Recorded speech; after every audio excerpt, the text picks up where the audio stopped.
fades et plats, routiniers, seuls et idiots, sans élan, pathétiques en un mot. Comme je voudrais pouvoir te haïr. Quittons-nous enfin. Ce soir, Barbara, je prends le taureau par les cornes. Je profite peut-être un peu lâchement de ton éloignement, de ce voyage scolaire à Berlin, pour tenter de t'expliquer qu'il n'y a plus rien à attendre de nous. Je suis là de toi, de ta voix qui grésille ou qui grince, de ta silhouette asséchée qui me frôle sans plus jamais me toucher, de tes craintes et de tes recommandations stupides. Le peu qu'il te reste à me raconter ne m'arrête plus, ne m'intéresse plus. Je subis ta parole, toujours la même, blanche et banale. L'as-tu compris? Nous n'avons plus rien à nous dire. Quand tu me parles trop longtemps, tu me désoles. Un sentiment d'impatience me saisit. Je ne parviens pas à trouver le moindre intérêt à tes sempiternelles platitudes. Si tu savais, comme tes histoires d'élèves irrespectueux, de collègues en dépression, de syndicats amorphes, m'ennuient. Je préfère quand tu te tais, que tu t'absorbes en silence dans tes pensées, que tu corriges loin de moi tes copies insipides. J'aime encore plus quand tu brasses et coules jusqu'à plus soif dans ton bassin des docks. Je n'aspire qu'à t'oublier. Dès que je ne te vois plus, mon existence s'allège. Je me sens délesté. Parfois, je voudrais que tu n'existes pas. Oui, quittons-nous pour de bon. Afin que tu ne renaisses pas sans cesse à ma conscience, je tranche par ce courrier fielleux le lien effiloché qui nous emberlificote bien plus qu'il ne nous attache. N'y vois pas l'exaspération d'un moment. Tu sais, ce mail, je te l'écris mentalement depuis des mois, peut-être même depuis des années. Je voudrais qu'il contienne toute ma tristesse, toute ma déception, qu'il me purge définitivement de l'humeur grasse, âcre et noire qui me barbouille intérieurement, qui m'empoisonne, et que tu entretiens par ta simple présence. Je veux que tu saches toute la rancœur que j'accumule depuis si longtemps contre toi, contre moi, contre nous. Je nous en veux de cette existence pitoyable que nous nous obstinons à tresser contre vents et marées afin de nous conformer, du moins en apparence, à l'image du couple lisse et parfait dont nous rêvions hier. Que nous reste-t-il de commun au bout de 20 ans de vie commune? Un pas, une pierre, un chemin de poussière, un printemps qui bourgeonne. Au fond, bruit, un torrent, des bruits, 1000 pas, tous aussi mal cadencés. Il y aura bien une halte plus tard, pense-t-il. Cette longue marche forcée s'arrêtera un jour. Aimer sans la brise, infime et infiniment douce. Il se gonfle, écarte les bras, incline ses paumes comme des voiles pour capter le moindre souffle, sa misaine, sa trinquette. Il dodeline de la tête et décolle cette veste aux fibres cartonneuses, gavée de saisons froides et sèches. Il sait qu'ils sont des milliers comme lui, à arpenter les routes des territoires de l'Est. Des cohortes de guenilles maculées de mois de crasse, tiraillées par le manque. La faim, la soif, les proches, l'avenir. Des cadavres en mouvement. Survivants, comme lui, il en reste.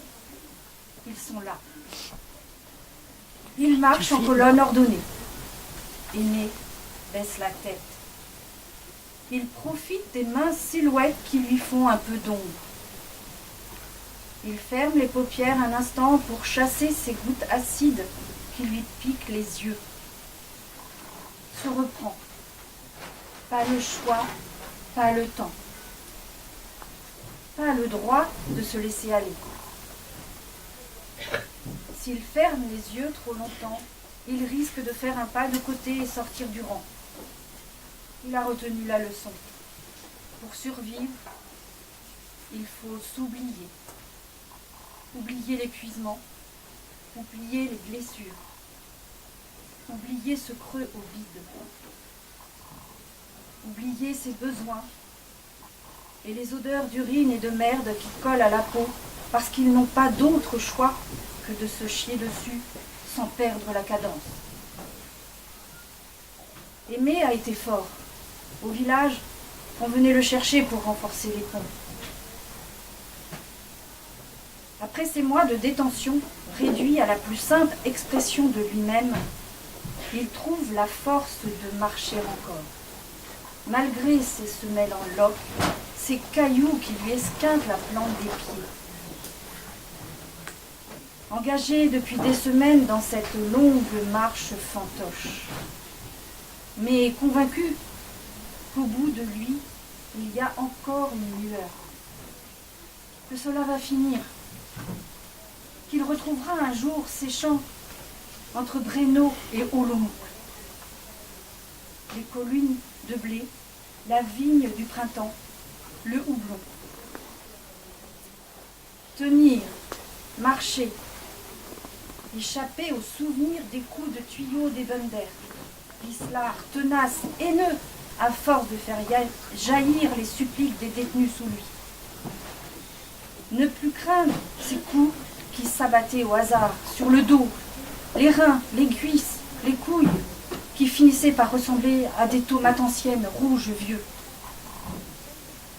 Aimé a passé d'épouvantables nuits jusqu'à l'évacuation du camp. Tiens bon.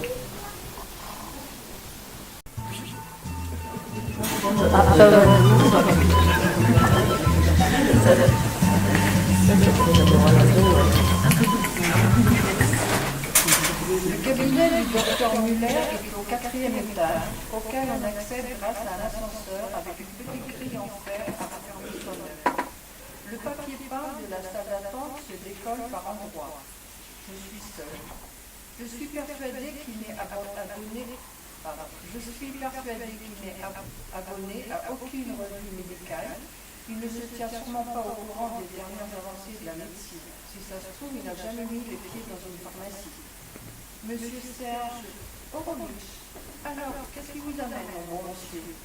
J'essaye de lui décrire factuellement le mal dont je souffre, mais au bout de quelques secondes d'appel, il m'interrompt et me parle pendant un quart d'heure de lui, de la façon dont il a provoqué l'accouchement de Caroline de Monaco en lui donnant un coup de coude dans le ventre lors de la soirée de gala d'un congrès de médecins à Monte-Carlo.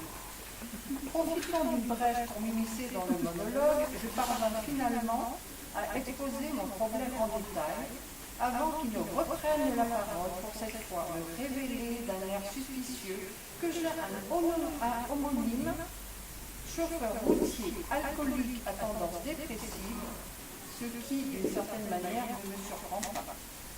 Il n'y a vraiment rien que je puisse trouver en pharmacie qui me soulagerait, j'insiste, tandis qu'il me rend ma carte vitale. Vous avez souvent croisé des psys en pharmacie? Ben non, évidemment. Bon, donc, arrêtez de vous alarmer, monsieur Horowitz, ça n'arrive pas à tout le monde, et vous vous en sortez très bien comme ça. Il n'y a pas de raison, dit Muller sèchement, probablement touché dans son orgueil par son incapacité à poser un bon diagnostic.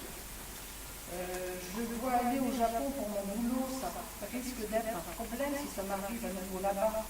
En même temps, vous ne parlez pas leur langue, ni eux la vôtre, ça facilite pas les choses. Et si ça perdure, installez-vous au Japon et apprenez surtout pas le japonais. Ce sera une bonne barrière à vos troubles, dit-il avec autant de sérieux que s'il me dictait une ordonnance. Je plaisante, monsieur Horowitz.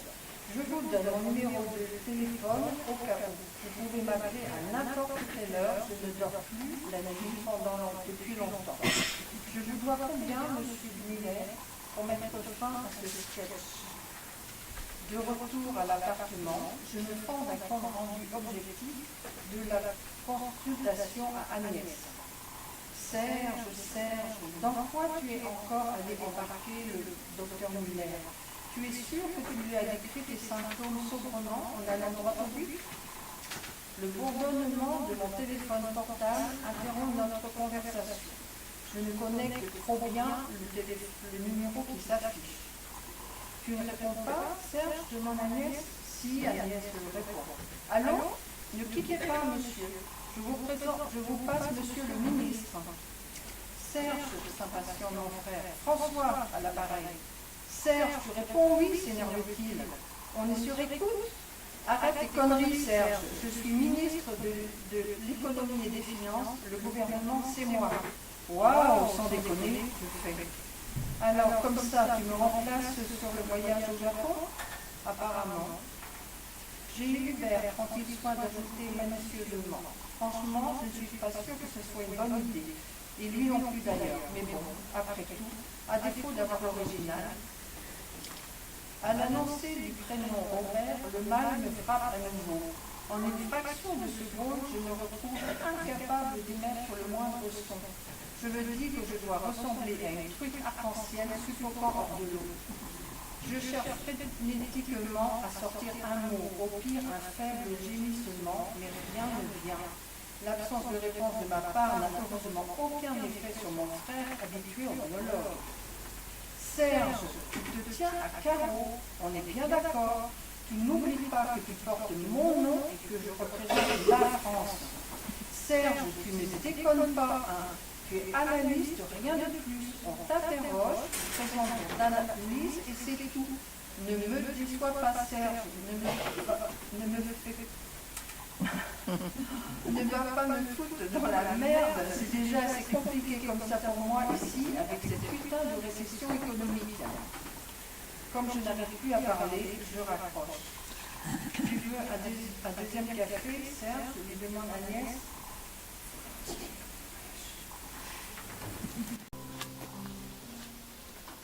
L'entame du récit de Séville aurait pu être aussi celle-ci.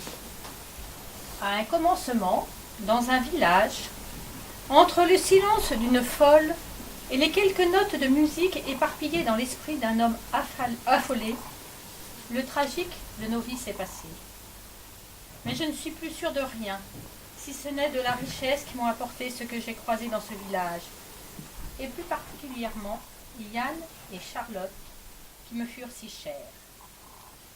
Vivre à leur côté fut l'expérience d'un commencement continu avec le sentiment d'être sur une brèche vive, sur le front d'une guerre intérieure, avançant à mesure que cette ligne fuyait dans l'inconnu du précipice.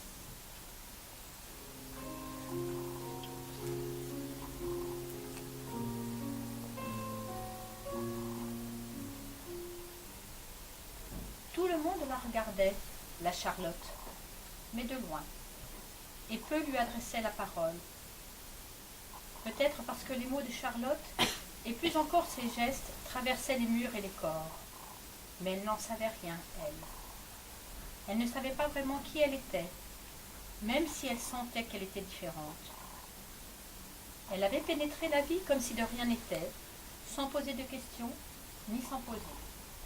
Exister lui semblait une tâche à accomplir, évidente, assignée par une puissance supérieure dont elle ne comprenait rien, mais à laquelle elle accordait toute sa confiance, sans étant absolument remise à elle. Je constatai rapidement que Charlotte appartenait au village, à l'image du village. Sans Charlotte, il eût tout autre, et la vie eût été tout autre, et la vie de ses habitants toute différente. J'avais accepté sans rechigner, résigné, cette cure dans une terre perdue. J'eus l'impression, je l'ai dit, de tomber dans le vide et ne plus m'empêcher de vivre ce changement. Les premiers temps comme une éviction qui était, à dire vrai, une sanction. Mais en toutes circonstances, il faut tenter de déceler la partie secrète que la grâce dissimule, la partie qui nous grandit. Et j'en conviens aujourd'hui, c'est bien ici qu'il me fut donné de vivre l'essentiel, loin des villes que j'aimais tant pour leur tumulte et leur folie, les tentations permanentes qu'elle recèle et qui étaient, pour le choix de vie que j'avais fait, une épreuve de feu. Au contact de ce péril permanent, je sentais palpiter mon corps. Combien j'aimais cette impression d'avoir toujours une main dans le brasier. Combien de fois me suis-je brûlée, mais pour combien d'exploits par la suite. Je le sais pour l'avoir vécu, on ne se lève vraiment haut que si l'on a connu la chute. Dans ce village, j'enfonçais mes pieds dans la marne, fraîche l'été, glaciale l'hiver. Je ne connaissais jusqu'alors que l'usage de la belle langue et celui de la musique. J'allais étreindre la terre ferme, sa rigueur, ses hommes taiseux et taciturnes. C'était sans compter le vent et la rivière, c'était sans compter Charlotte et la langue simple de ces gestes qui étaient, sans qu'elle le sût, ceux de l'Évangile.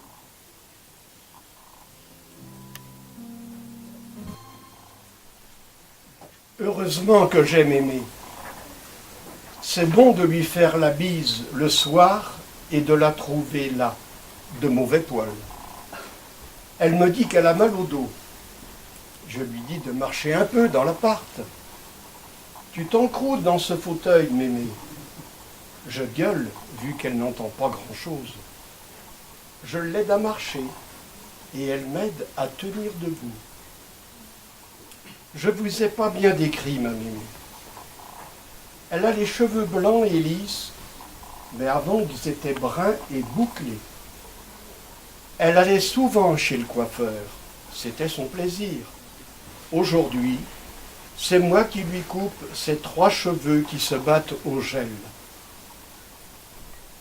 Elle revenait avec sa permanente et les cheveux qui tenaient tout seuls.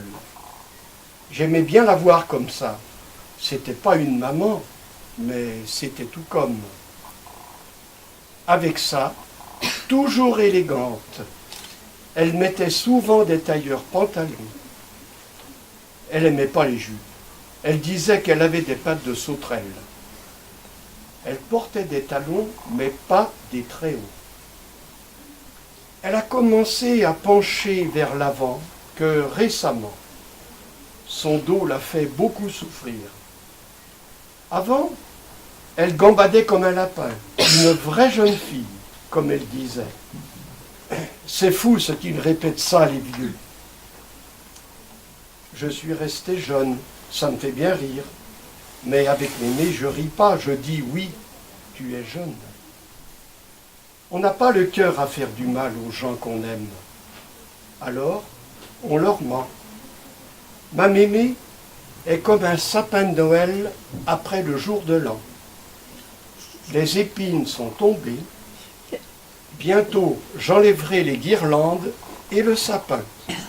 Enfin, le plus tard possible, en juin s'il faut.